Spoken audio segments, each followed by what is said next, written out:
the Dodgers went to Minnesota with Koufax and Drysdale pitching games 1 and 2. I'm sorry, Drysdale and Koufax, I should say, because that was the year of the Yom Kippur game where Koufax was held out until game 2. Dodgers lost both of those games, so they're down 2-0 in the World Series, and it's Osteen who throws the big Game 3 performance that keeps the Dodgers alive. He's one of the all-time shutout leaders in L.A., complete game leaders in L.A., really probably the most underrated pitcher in Dodger history from, say, the 50s to the 70s at least. Wow. Now, for the new era of pitchers that we have in our league nowadays, what can you tell us about the career of Clayton Kershaw? Kershaw is obviously the guy you'll know the best. Extraordinary pitcher who has the lowest career ERA of the past 100 years of a starting pitcher. Mariano Rivera is the only pitcher who has a lower career ERA than Kershaw.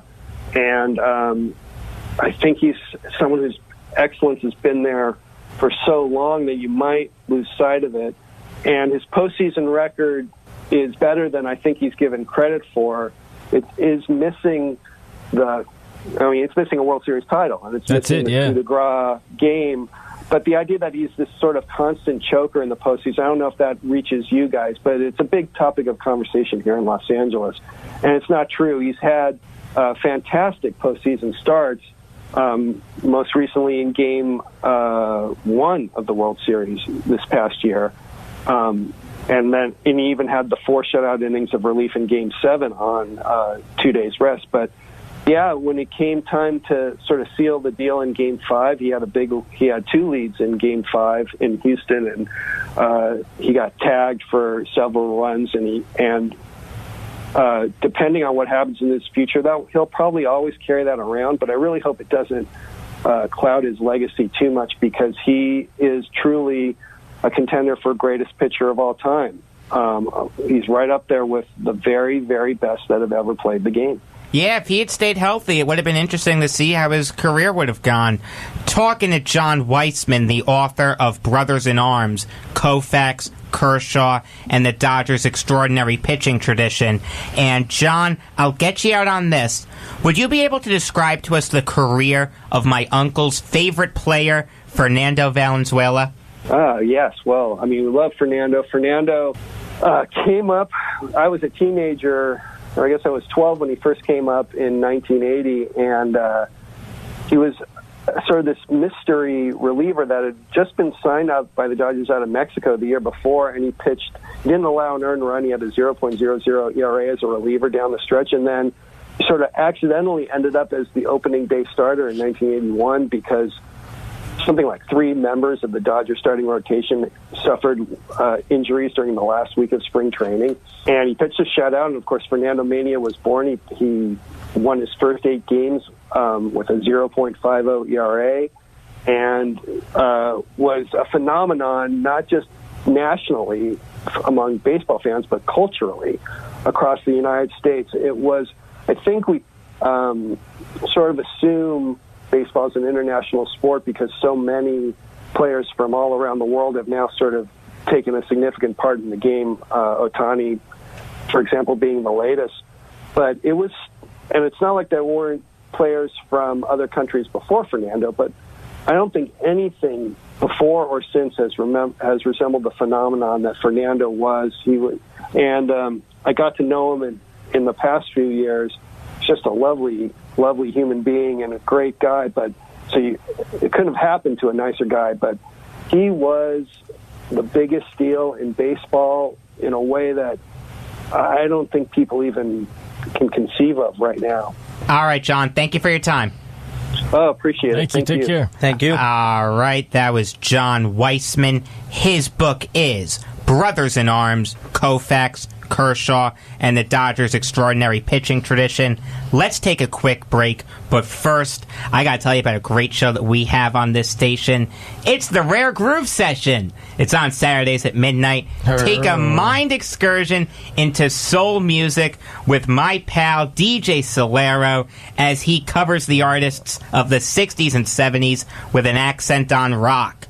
We'll be talking Mets coming up next, and you'll find out which Met is out for the year. Big thanks to Dominic and Eric for alerting me to this. It's coming up next on Beyond the Game on the Voice of Nassau Community College, 90.3 WHPC. No word in the English language is less convincing than probably. Are you sure we should get matching tattoos on our first date? Sure. We'll probably stay together. Probably? It's been 23 minutes since I ate. I can probably swim. You should wait 30 minutes. Okay, now tell me what to do. Cannonball! Cramp! Oh, I have a cramp. I can probably hit the green from here. Probably. Can I get a mulligan? Ready to go? Hey, are you sure you're okay to drive? Yeah, I'm pretty sober. Yeah, I'm probably okay. Probably okay isn't okay, especially when it comes to drinking and driving. If you're drinking, call a cab, a car, or a friend. Buzzed driving is drunk driving. A message brought to you by NHTSA and the Ad Council.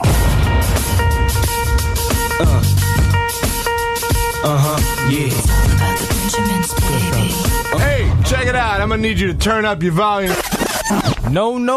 I'm supposed to say that. Come on. Hey, look, check it out. It's your guy, DJ Steph, the saucy man himself. Tune into It's Saucy, where I play nothing but hip-hop and reggae music. 1, 2, 3, hit me! Wednesday nights at 10 p.m. on the Voice of Nassau Community College on 90.3 WHPC. Listen! Hi, I'm Janelle Hale, founder and CEO of the National Breast Cancer Foundation. No one should face breast cancer alone. When I was diagnosed 36 years ago, there was no internet, and I had to make a decision with little information. Early detection saved my life.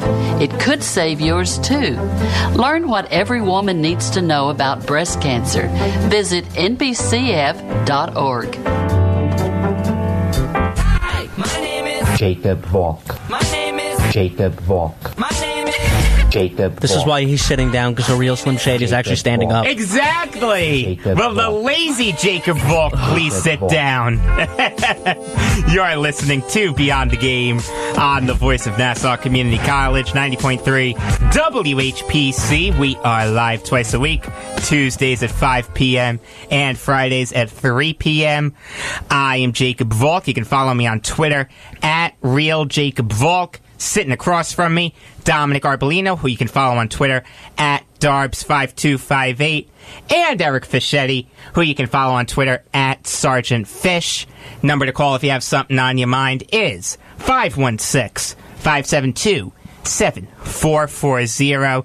And I promised that we would start with the Mets and the breaking news that Dominic and Eric, in that order, alerted me to. Juan Lagares is now out for the season with, what was it, toe surgery or something? I have it right here. Tear, and toe, likely to miss the remainder of the season. Just amputate the thing and play. Hyperextended the big toe on his left foot, making a catch in the game against the Blue Jays. Well, you know what? I'm pretty sure I have something for this. In fact, I do. Bum. I knew I kept that around for a reason. But you know what? Listen, everyone is dropping like flies for the Mets with Lagares and Cespedes, the most selfish player in all of baseball. He's so infuriating to root for. I hate this guy. You can't win with him. You will not win a World Series with Yoenis Cespedes. I mean, they didn't already, so... Yeah, right? Came close, but... That was the peak. Cigar. That was your chance. And you know what? Ever since the Mets... They should have won that series. Kansas City came back in games that they shouldn't have. Ever since the Mets, let Daniel Murphy walk, that was the peak, and then that was just the start of the downfall. Stupidest move by Sandy Alderson in his career, and he's made a bunch of dumb ones. He's just stupid in general, but honestly, you can't really plan what Daniel Murphy did that following season. Even that playoff, he went off. You got to adjust your plan, though, and re-sign him no matter what. And to see him go to the Nationals, where he's turned into a Met killer... I mean, there's no excuse for that. And then also you have to, with Lagares and, obviously his contract situation, he's still a Met till 2020. Yeah. So, honestly, I'm going to be honest, I don't really know where that came from. I don't really think that deal should have been in place. I understand he's such an outstanding fielder, but obviously we all know the offense isn't there. He has been hitting well this year, though. Hasn't he been hitting like 330? He's came around. Well, it's not like it matters anymore. Yeah, I was going to say toe surgery out for the year. But former Gold Glover, too. Lagares is an excellent fielder. He is. He really is. And you would have been able to get something for him in a trade, but now you can't. And it's actually funny. I have this written down. Chris Carlin tweeted something out yesterday, and see what you want about CMB. God knows I have, but they do know about the Mets. And I would just like to read Carlin's tweet, if I can find it here. Give me just 2 seconds. Here it is. DeGrom is a perfect trade candidate for when Mets decide to sell. 2.5 years left at reasonable money, and Mets won't pay him at 32 when he's a free agent. He'll fetch a haul in a return. And I want to ask you guys a question. Do you think that the Mets will sell off some of their big pieces come the deadline? I think that's what they should do, but I don't think that's what they want to do. I still think, for some ungodly reason, they want to market to the Mets fans who there are Mets fans? There are a few. Sometimes the Mets fans, like, there are a lot of them are bad fans. Like, they don't want to show up. They claim they're Mets fans, but they don't show up. But there are a ton of Mets fans that are really, really good Mets fans. I give our program director, Sean, Joe Ritter, Carpe Diem, and Mike Sanford a ton of credit for actually going to a Met game on Friday. That was the game where they almost came back against the Rockies, but didn't. Well, you have to realize this because they got the free gnome. You only go there when they're giving away free stuff. At least that's what I do. I'm actually going on Monday. Are you really? Yeah, I'm going to a Met game on Monday. I'm going to a Subway Series game, or probably two. Yeah, two Subway Series games. I would much rather spend my money on the Yankees than the Mets. It's just you're going to get a better game. Well, you know why you're a Met fan, right? Because you can't afford Yankee tickets. That's not true. Oh man, no, but like just going back to what really funny. Thank you. Sometimes I have some of those moments. I'll give you the applause sound effect. Sometimes. Really but just going back to what you said, it's really an interesting conversation. Did you see what the Daily News posted on the back page? Yeah, DeGrom and Syndergaard in the Yankee uniforms, maybe going to the Yankees. Well, let's talk about that also. If the Yankees offer the best trade, the Yankees do have an excellent farm system. Would the Mets cut their nose to spite their face and take a lesser offer just to not have these guys drive across the RFK Bridge to the Bronx? Well, I feel like one, not only do I feel like they would do that, but I feel like it's just a Sandy Alderson move to be like, no, I can't give these guys to the Yankees. Like, it's so stupid. Well, I think it is. It's the same context as if, like, for instance, just going back to the draft, the Jets trading with the Giants. I get why these teams wouldn't want to do it. Be like, oh, I don't want to see the player that I wanted to get, tear it up in the Bronx or in blue or in green or whatever.